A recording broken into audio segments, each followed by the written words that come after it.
هیواد حیا ایمان غیرت او خزانې لري. دې هیواد ته خپله سرمایه دښمنه شوې ده. دا په لوګر ولایت کې د سنځلګل دودیزې مشاعرې اتم ځل دی چې د اطلاعاتو او کلتور وزیر او مرستیال، لوړو زده کړو وزارت علمي مرستیال، د ګڼو والیانو مرستیالانو، ځایي مسؤلینو، دیني عالمانو، د هیواد د وتلو شاعرانو او لیکوالانو او زرګونه تنه مینوالو تر مخ ترسره شوه.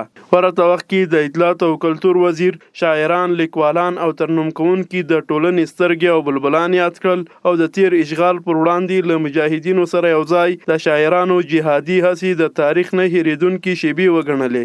په جهاد کې دې شعرونه دوی د سنګر مجاهدین یو قسم دغه ظالمانو ته مطلوب وه، همدغه شعرونه دې لیکله او یا د هغوی په خپل ترنم باندې ویله، هغوی به د ځوانانو جذبات راوچتوله. نو دغه د سنګر مجاهد د ټولو دښمن ته یو شی و. نو نن هم د هغو بلبلانو نه غواړو خپل ښایسته اوازونه او هغه شاعران چې ښایسته شعرونه یې دي دا نن وخت دغه دي چې هغه څه یې پر زړه باندې راځي باید ویلي کړي. هغه څوک چې صاحب مجله ولري هغه یې باید ووایي چې خپل ولس له دې نه مستفید شي او په هغه باندې زړه یخ شي.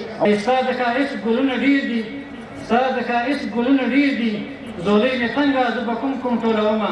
ستاسو کلام په موږ ځکه زیات ده دا چې موږ کمزوري یو، ستاسو کلام دا که ما حق ادا نه شو کړی نو موږ د دې بښنه وکړئ. همدارنګه شاعرانو او ترنم کوونکو خپل حماسي، دیني او د اسلامي نظام په اړه شعرونه د مشاعرې ګډونوالو ته وړاندې کړل او د ورته نورو پروګرامونو پر دوام یې ټینګار وکړ. دین د خدای په پیښ کې مضبوط دی، خدای بیخ کې آغاز سر د خدای پیښ کې زموږ چې پکې خیر وي هم د دین هم د ساقي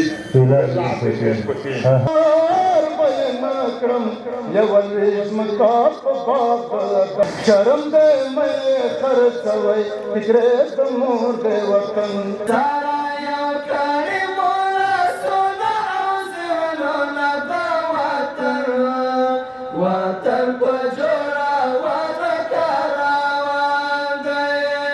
دا ویلو ده چې سنځلګل دودیزه مشاعره هر کال لوګر ولایت کې د سنځلې ګل د غوړېدو پر مهال د هیواد د وتلو شاعرانو او لیکوالانو په شتون کې د اطلاعاتو او کلتور ریاست له لوري ترسره کیږي.